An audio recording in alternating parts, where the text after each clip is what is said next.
But first, a look at an effort to prevent childhood obesity by adding food gardening to the curriculum in Colorado preschools.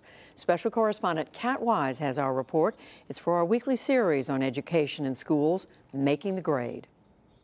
Old MacDonald had a farm, E-I-E-I-O. It's an old classroom sing-along with a new twist. McDonald's animals replaced by vegetables. Squash vines here and squash vines there. Can somebody pick that for me? Children in this Pueblo, Colorado preschool are learning the ABCs of locally grown produce. Jalapenos. Vegetables take center stage in everything from the vocabulary they learn to the art they create and the plays they perform. So one day the farmer went out to pull it, and they pulled it. Out popped a great big zucchini. Good job! We're really bringing farm to preschool to Colorado. What is this, a vegetable or a fruit? A vegetable. A vegetable, very good. Brittany Martins is the nutrition educator for a new preschool program funded by the U.S. Department of Agriculture called CHOP, an acronym for Cooking Up Healthy Options with Plants. Don't eat them, guys. It's an effort by the Colorado Health Department to combat childhood obesity with hands-on farming. Here's one, buddy. And it's part of a growing farm-to-preschool movement in early education centers. Children in Colorado are not eating the recommended amount of fresh fruits and vegetables. I see something yellow right here. The centerpiece of CHOP's curriculum is a garden grown by preschoolers. We want to take these things from the garden and make it a norm on their plate, so it's not like an alien. It's no longer the hated squash. It's now something that they've grown, they've picked, they've harvested, and they're going to be more willing to try it.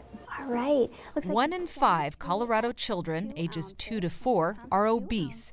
The problem is particularly pronounced in low-income and heavily Hispanic communities, like the neighborhood that surrounds Pueblo's East Side Child Care Center. Maria Sabia is the center's director. Over 80% of the children that come here are from low-income family households, between 70 and 80% with a Hispanic heritage. Let's pull out this kale. Health officials hope early exposure to vegetables will lead children away from high-calorie processed food linked to obesity. Children of this age are so naturally curious. They're so inquisitive and just really in touch with the world. They love dirt and worms. These children get to have this connection with the earth. They get to put a seed in the dirt and watch it sprout and blossom. And then that blossom turns into a vegetable. So what do we use to cut up our squash? According to the Centers for Disease Control, 40% of obese children remain obese into adolescence, and 75% of adolescents go on to become obese adults, facing increased risk for heart disease and diabetes. For our luncheon tomorrow. Nicole Korse manages the Women, Infants, and Children program known as WIC in Pueblo. the chance of becoming an obese adult substantially increases once you hit the age of 8. But for families that live near Pueblo's Eastside Child Care Center, buying fresh and nutritious food isn't always easy, especially if you don't own a car. The East Side in Pueblo is the poorest neighborhood in town. David Hovar from the nonprofit Neighborhood Work Southern Colorado is working to connect Pueblo's Eastside residents with fresh produce after their only grocery store was shuttered more than a year ago. This is the Dollar General. This has kind of become the food source for this area.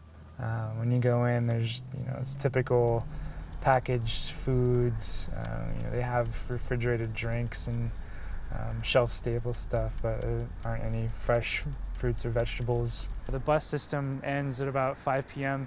every day, and so it doesn't run on the weekends either. So if you working and you don't have a way to get around, it kind of creates this little island after 5, and there's nowhere to go for fresh food. You gotta pull it down, same thing, and then you gotta turn it. Good job. Many of the children at the Eastside Child Care Center receive the majority of their daily food here. Oh look, there's a ladybug on it. But for parents and educators, the new gardens are also an opportunity for learning that goes beyond nutrition. Fawn Montoya says planting has taught her daughter Cecilia new concepts at an early age. I think math is one of the biggest things, right? How far apart the seeds are from each other. How many seeds do you actually put in the ground?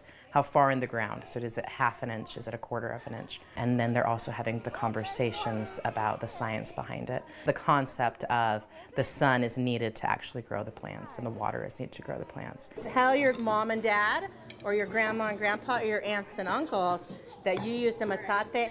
On this day, Montoya taught children how to grind corn with a stone metate, a process she hopes will connect children to history as well as their own Mexican heritage. I hope when they go home and talk about it that their parents might have seen it before, so it might start a conversation in the home as far as what their family members ate and what their family members grew, a cultural history around food. That's lovely. In the coming years, health department officials hope to expand CHOP's preschool project statewide. For the PBS NewsHour, I'm Kat Wise in Pueblo, Colorado.